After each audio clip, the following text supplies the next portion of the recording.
Сәлем достар, былтыр күзден бері ұлттық арна эфирінде әр кеш сайын көрерменге жол тартқан Денис телехикаясы бітуге таяу. Егер сіздерді сериалдың соңы қалай аяқталатыны қызықтырар болса, онда бүгінгі видеоны аяғына дейін көріңіз. Ал егер каналға жазылмаған болсаңыз, қызыл батырманы бір шертіп, қоңырауды түртіп лайк баса кетіңіз. Бұл маған шабыт сыйлайды. Ал кеттік ендеше. Телехикаяның соңғы бөлімдерінде Еже мен Жүсіптің арасы алшақтай түседі. Оның үстіне Жүсіп анасы Рашельдің қылмыскер екенін біліп, өз-өзімен әуре болып кетеді.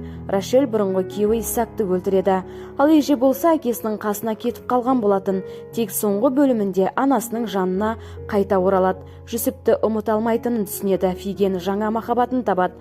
Оған Өзгір есімді атақты психологтың ұлы ғашық болады. Дениздің әкесі мен Жәмил әпке үйлерінен айырылып қалған соң өзгелерге масыл болдық деп ойлайды. Сөйтіп қарттар үйіне кетпекші болады. Мұны Озан әкесі ұйымдастырған туған күн кешінде біліп қойып, үлкендерге ренжіп қашып кетеді. Негізі туған күн кешін Мират ұйымдастырмақшы болып еді. Алихан оның алдын орап кетеді. Айтпақшы, барлық мал мүлкінен айырылған Алихан Шебнем басқаратын қожалықта жұмыс істеуге және сәт сайын Дениздің бақытын сырттай бақылаудан басқа амалы қалмайды. Шебнем болса қайтадан Кипрге оралуды жөн санайды. Кетпес бұрын қожалықты өз иесі Миратқа қайта табыстайды. Бұл жылқы қожалығын Шебнем Хулиядан өз атына аудартып алған еді. Дениз Мираттың үйленейік деген ұсынысын кейінге шегере береді. Бұдан әрі күте алмаған Мират үйлену тойын ұйымдастырып, ақыры Денизбен отау құрады. Қолындағы қалыңдық гүлін қызы Еженің қолына ұстата салғаны сол еді. Жүсіп те ғайыптан пайда болып, Ежеге тағы бір мүмкіндік беруін сұрайды. Осылайша 2 маусымға 200-ден астам бөлімге ұласқан телехикаяның соңы да өз мәресіне жетеді. Жалпы сериал отбасы құндылығын, жылы ұяның адам өміріндегі алатын орны зор екенін насихаттайды.